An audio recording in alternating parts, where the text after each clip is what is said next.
Magandang buhay po sa inyong lahat. Sedwinax po, founder ng Team 7 Fly High 001 online na magbibigay po sa inyo ng updates, complan ng ating company. Ang ating company po is Eagle 300. Ngayon po is December 17, 2015. Matatapos na po yung taon ng 2015. So ngayon po is pag-usapan po natin ano-ano na po yung mga codes ng Eagle 300. Nag-start po ang codes po natin is regular. Noong November, pumasok na po ang codes ng special, saka extra account. And then, ngayon pong December, pumasok na rin po ang super. Ito po yung pinakabago. So ngayon, meron na rin po tayong tinatawag na SR with LC, yung seminar room with loading central. So, isa-isahin po natin yung mga codes po natin. So, simulan po natin yung tinatawag na regular account. So, 3,000 po ang entry po niyan. So, maximum generating account po niya is 14,400.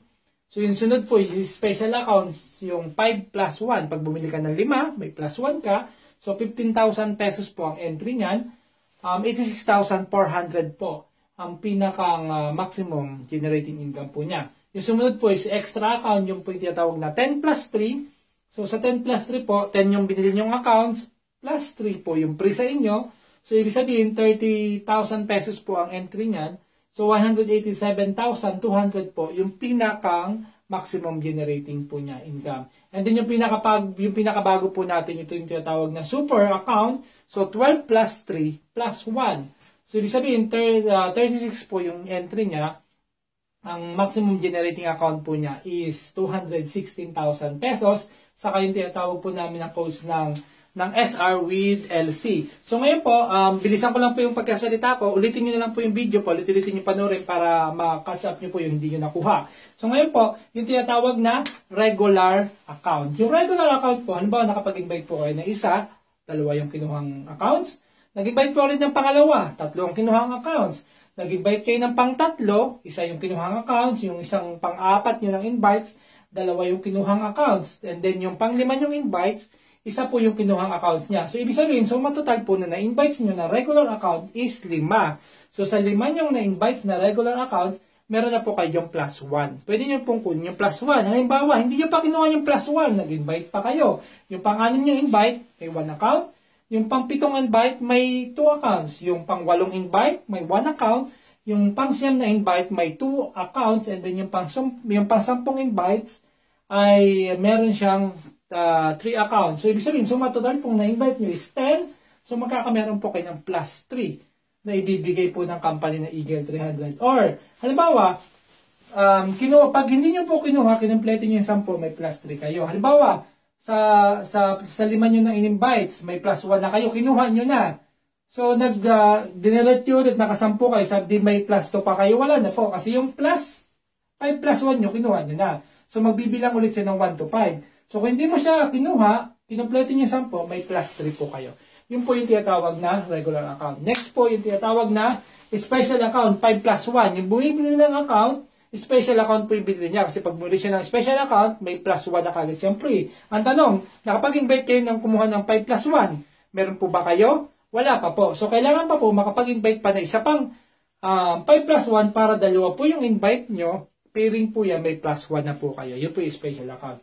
Ang next po yung tinatawag na extra account 10 plus 3. Ibig sabihin, pag nakapag-invite po kayo na 10 plus 3 po yung kinuha niyang account, sa 10 plus 3 po meron kayong plus 1. Nakapag-invite ulit kayo, sa 10 plus 3 meron naman kayong plus 1. Yun po yung tinatawag naming extra account. Ito po yung pinakabago namin. Ito po yung pinakamabenta ngayon. Yung tinatawag po namin na super account na 12 plus 3 plus 1. Paano po yon? Halimbawa, nakapag-invite po kayo ng super, may plus 3 accounts na kayo. Kung baga yun, na-invite nyo yung super, may plus 3 siya, ikaw may plus 3 ka rin. Nakapag-invite pa ulit kayo, may plus 3 na naman kayo. Kung marami kayong ma-invite na super, ang dami yung plus 3, ang laki po, nakikitain nyo dyan pag ang dami nang pumasok na account sa inyo. So ngayon, yun po yung tinatawag na first generation or first line.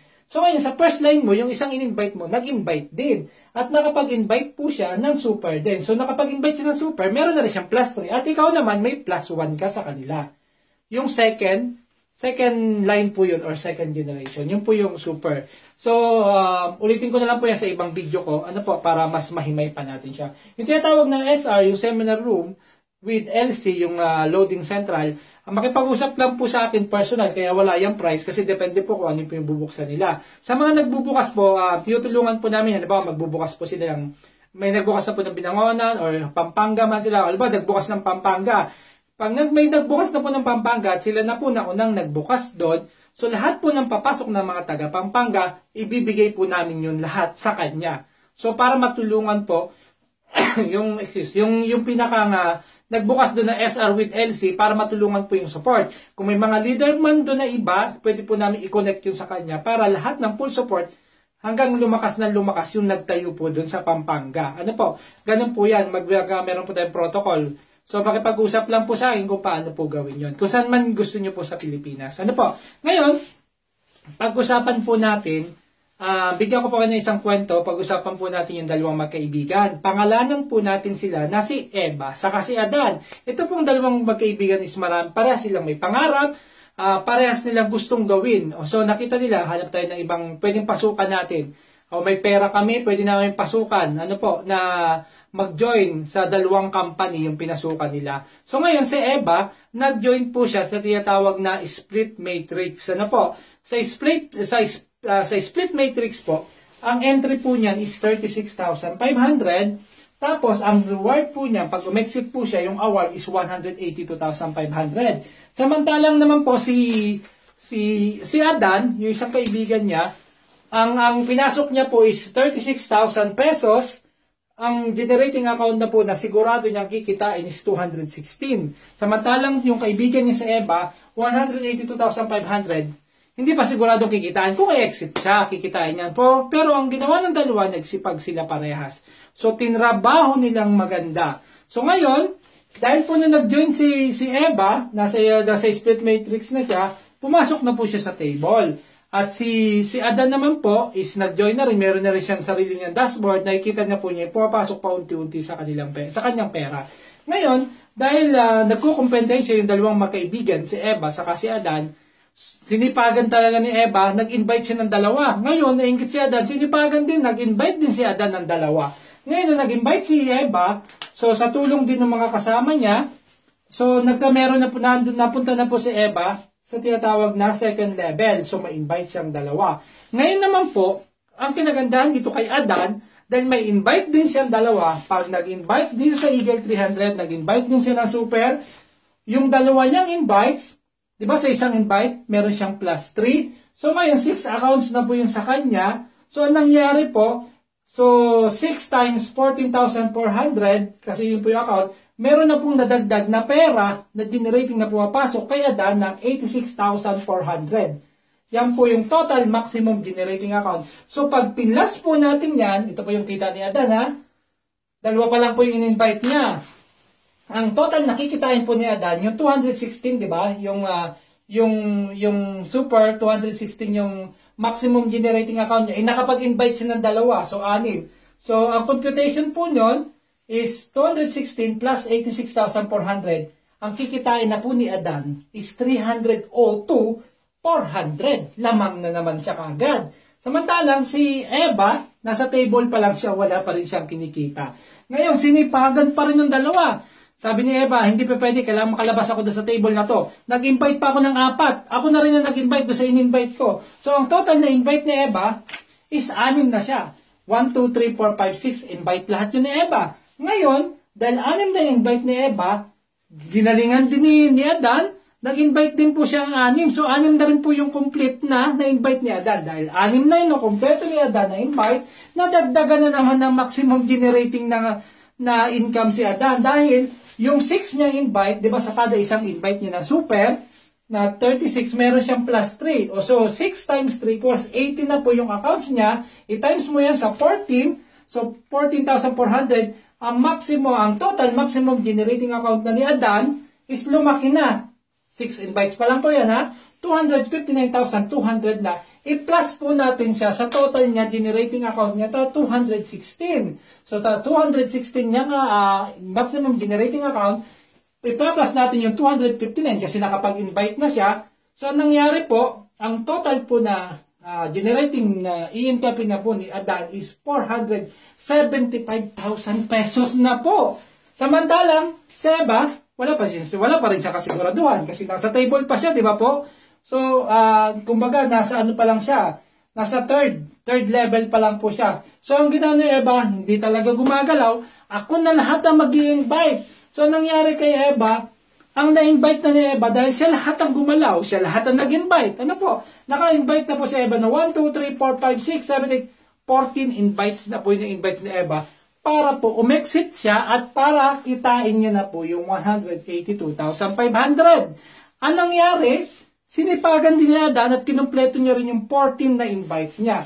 Kung makapag-invites pala si Adan ng 14 na invites, ibig sabihin, 14 times 3 is 42 accounts na po yung nabigay sa kanya na free ng company, na yun na po is aabot na po. So 42 accounts times 14,400, maximum generating na po is 600 o 800 total maximum generating. So i-plus mo po yun sa minimum niya generating account niya na 216 plus 600 o 800. Ang total palang kikitain ni Adan na generating income niya is 820,000 pesos.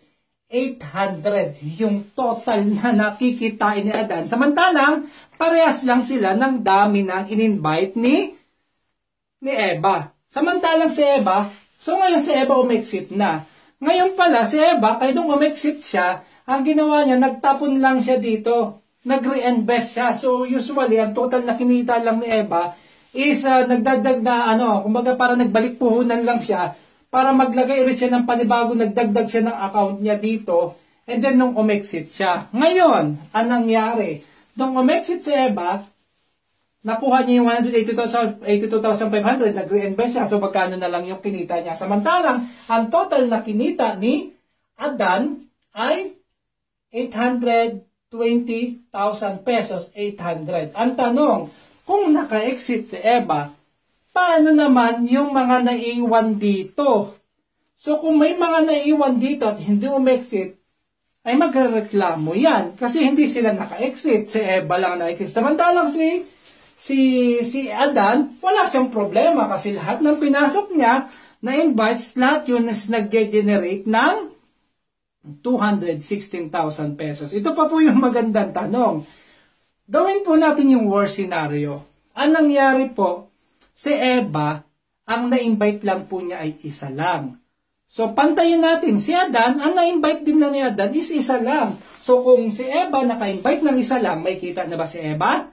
Kasi yun lang ang nangyari sa kanya. Isa lang ang na-invite ni Eva. So, wala siyang kikitain. Samantalang si Adan, may kikitain po siya. Kahit dahil isa lang po ang na-invite ni Adan, may kikitain po siya na tinatawag na 216, yung minimum na maximum generating niya, plus yung 43, kasi isang invite lang, 14,400 times 3 is 43,200. Ngayon, ang maximum generating ni Adan, nakikitain niya na sigurado is 259,200. Samantalang, one invite lang. Ayan nangyari, ganun. Worse na talaga.